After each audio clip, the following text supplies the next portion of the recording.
Haunted roommate revealed. When I first moved into the cramped, dimly lit apartment, I thought the scariest thing I'd have to deal with was the mold creeping along the bathroom tiles.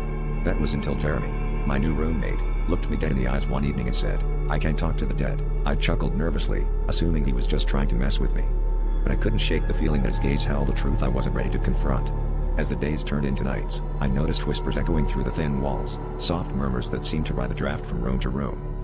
The whispers grew louder, more distinct, their words forming fragments of chilling, unfinished sentences. At first, I blamed the old building's creaks and groans, but Jeremy's calm demeanor disturbed me.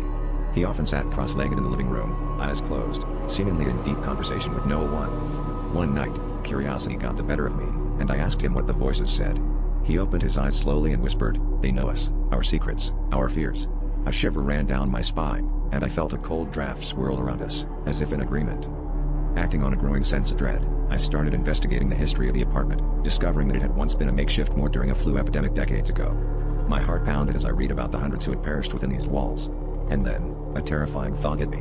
What if the whispers were the voices of those who never left? I confronted Jeremy, demanding to know if he had summoned these spirits. He merely smiled, a knowing look in his eyes, and said, "They've always been here. I just helped them speak." That night, the whispers became screams, filling the apartment with a cacophony of desperate voices.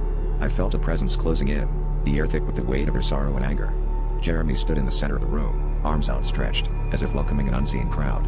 I realized with horror that he wasn't crazy, he was the conduit. As I backed away, the walls seemed to close in, the whispers now a deafening chorus. I fled into the night, the apartment door slamming shut behind me, trapping Jeremy and his spectral congregation forever.